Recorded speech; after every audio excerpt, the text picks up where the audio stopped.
There's no denying that Fortnite has been in a bit of a slump lately. Who can agree with that? We're not saying that the game is dying or anything like that. We're not gonna have a funeral for it. You don't have to bring flowers and cry, "Oh, Fortnite, don't leave me." Okay, it's still pretty far from dead.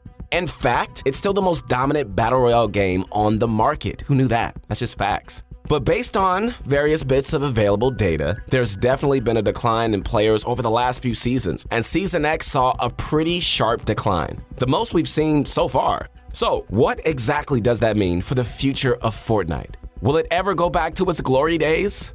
What's going on, guys? This is your guy. That's right, your friend, say it with me, the one and only Keith Allen. And I want to let you know right now that I am your #1 fan. Doesn't mean that I'm going to sub to everybody. Doesn't mean I'm going to follow you. That's not what I mean by #1 fan. What that means is that I'm rooting for you. I'm cheering for you that you're going to be successful, not only playing this game that you love, but also in life. Make sure to follow me on my Instagram as soon as you can. I want to help inspire you guys to overcome all the obstacles that are in your life and be the best person that you can be.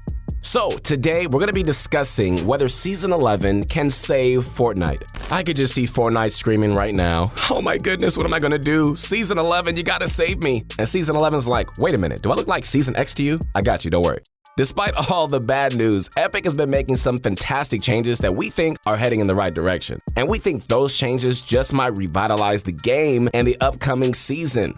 Before we get into all of that, I want to ask you this question. Raise your hand if you want to get better at Fortnite. Look at all those hands. Wow, everywhere. So I want you to click the link below to go to ProGuys.com as soon as you can, where you can play with the best players in the world by just clicking a button. Where was this when I was a kid? Sign up for our membership at ProGuys and you're going to get a ton of incredible content from the best players like Benji and Mongrel. My goodness. So if you want to compete in Fortnite, you have to check out ProGuys.com. You got to do it. Also, be sure to drop a like on this video to show your support and love. We strive to bring you guys the best content available. You already know that.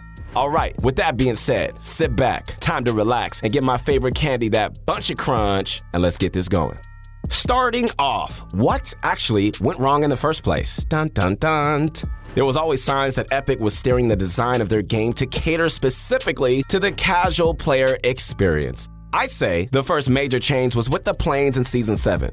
While they were definitely fun to use, I personally love to use them. I'm guilty of that. Especially in Air Royale, they didn't even really belong in any of the core game modes. They were just so destructive and they threw a big wrench in the way people were used to playing. Seriously, being able to just ram a flying vehicle into structures and insta-kill players, I mean, how was that balanced? Well, they weren't.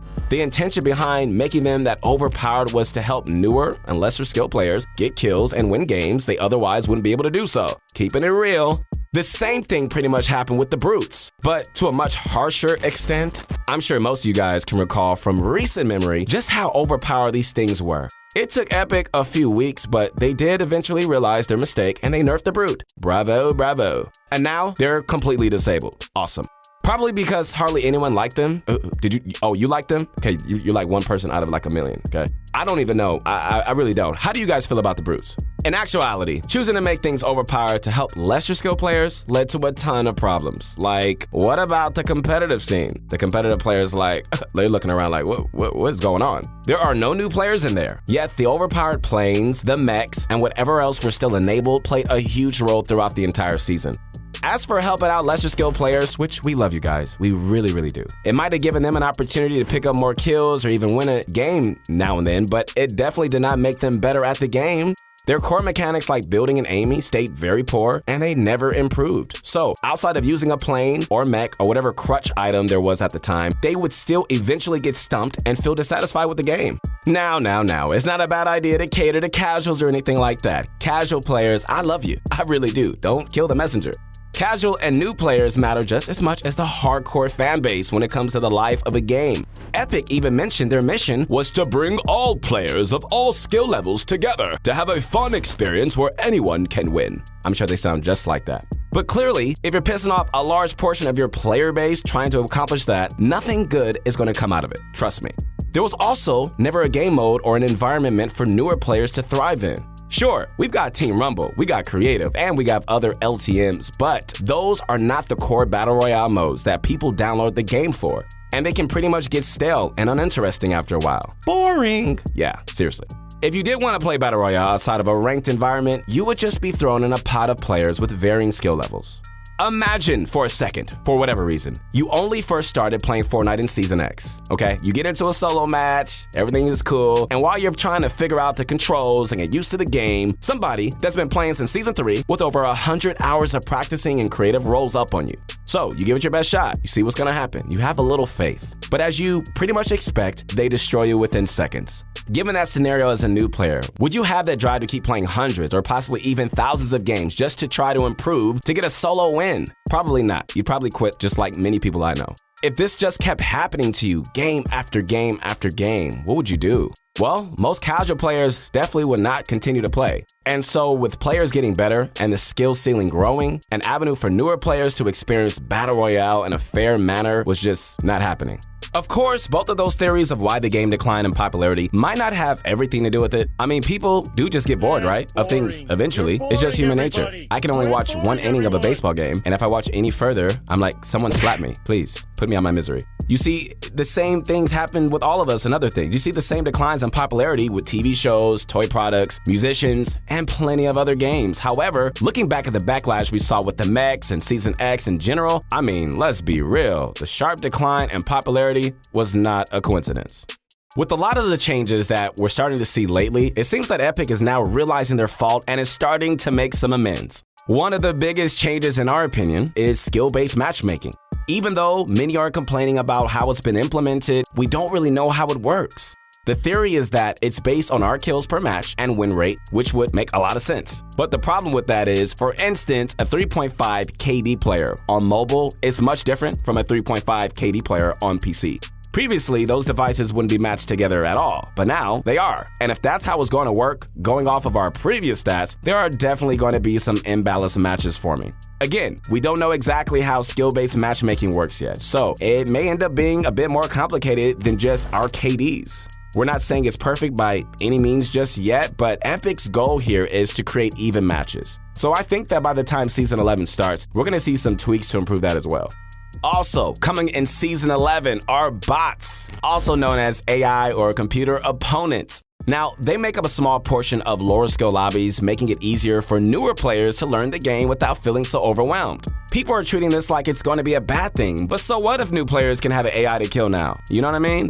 Plenty of games have verse AI modes, which is great because playing against them is a fantastic way to learn the basics. Players can now spend more time learning the game rather than just dreading a loss every single time they play.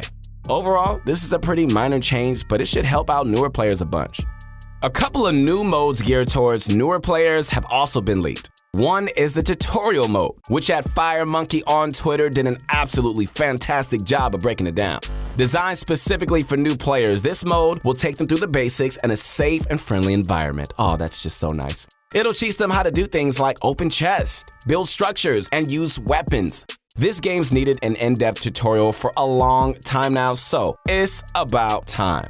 The second one we've already talked about in a previous video, also leaked by FireMonkey, this potentially upcoming mode would give newer players a better opportunity to win matches. So check this out. The top 5 players all get a victory royale, and the option to continue playing for first will be presented to the winners. Since this was leaked in the Chinese patch notes, we're not for sure this is coming to Fortnite that we all know and play. Sometimes games can differ in China, so this might just end up being a mode exclusively for their region. We're not sure just yet. But if anything, Epic can use this as a baseline for creating a similar mode the rest of the world can enjoy.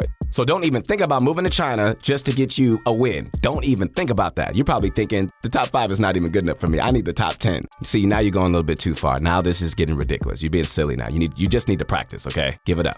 Even though we're probably never going to see Fortnite reach its peak probably ever again, it's definitely not too late to see a comeback from this decline. I mean, Tom Brady did it. You know what? Tom Brady he hasn't. He keeps winning Super Bowls every year, and the guy's like 80 years old. I just don't understand. So anyways, the proposed changes should, at least in theory, help fix the problems that were causing players to leave.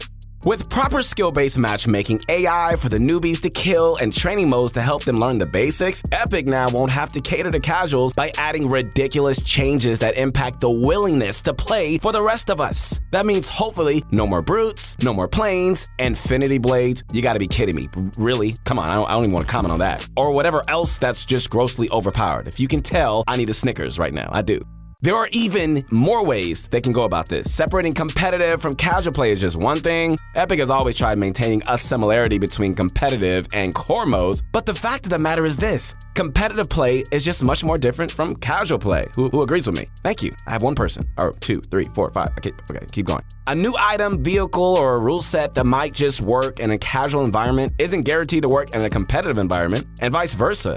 The competitive community seems to get angry at every bad change. And with how influential the top streamers and content creators can be, any sort of negative opinion just trickles down to their whole fan base.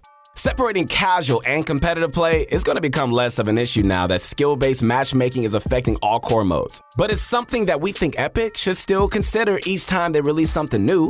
And on a side note, Epic really needs to consider giving the entire community the quality of life changes we've been asking for. Things like an FOV slider for a better field of view, or an option to disable pre-edits even. You guys may be thinking, all right, that's just like really minor, but you know what? At least it would show us that they care. Or they could just send us a card and just say, you know, we're thinking about you, we love you. I'm sorry, I think I've been watching way too many romantic comedies or movies and shows. I don't know what just came over me. This is awkward. I want to run. Let's just forget I said that. Let's just move on. All right, anyways. Or the sound improvements they've been going to make since Season 8. When is that coming? We all know how bad the audio is, for crying out loud. Performance during Season X was at an all-time low, it seemed. For those of us that played on consoles, oh my goodness, especially Nintendo Switch players, the struggle was real. Nintendo Switch players, I feel your pain. Epic's never really been about slowing down the pace they release content, but personally, I don't think spending a couple of weeks to work on quality of life changes would be all that detrimental to the game. Our last glimmer of hope is the possibility of seeing a brand new map arrive in Season 11. There have been a lot of leaks and rumors, as well as a bunch of other clues to indicate some sort of map change. A bunch of POI names were found in the game's data a while ago. These aren't in stone or anything like that. They could always be something that's just trying to throw us off. But when we also got the recent Last Stop wallpaper as another clue that we may be departing to a new island. And recently, the event name titled The End was confirmed on the PlayStation Store, with the tagline "is near," as in the end is near. So again, another clue that our time on the current map may be ending. Hooray! Throw a party. I don't know about you guys, but I'm really excited for the new map. Apex Legends recently added a new map for their 3rd season, and it feels like a breath of fresh air. The changes in scenery and having new areas to explore made the game almost feel new again. If Fortnite decides to really go this route, oh my goodness, the feeling that we all experienced when we first started playing might just be restored to us after all. So, can Season 11 save Fortnite? What do you think? We're all hopeful that it will. All the leaked and proposed gameplay changes should definitely help newer and, less skilled players start winning more games. That'll hopefully create a better experience and keep them to just play longer. And so as a consequence, Epic won't have to cater to them using more destructive methods. That'll hopefully mean no more crazy powerful items and vehicles and other gameplay changes focused on shrinking the skill gap. Also, the possibility of a new map, yes sir, could be the change needed to bring new life to the game. Just enough to bring players back. Come on home, come on. Whether or not that's coming, we'll just have to wait and see. All right, guys, once again, this is your guy. That's right, come on. Your friend, the one and only Keith Allen. I want you guys to do some things this year that you've never done before. Face your fears. This is the time where you gotta face your fears. I want you to step out of your comfort zones and do things that you've never done before. Make sure to follow me on my Instagram. I want to inspire you guys to be great. And if you enjoyed this video and you're now hopeful that Season 11 can save the game, hey, give us a thumbs up. Make sure you're subscribed and share the video with your friends. If you think there's another change Epic needs to make to ensure Season 11 success, let us know why in the comments. We love to hear it. We'll see you guys soon.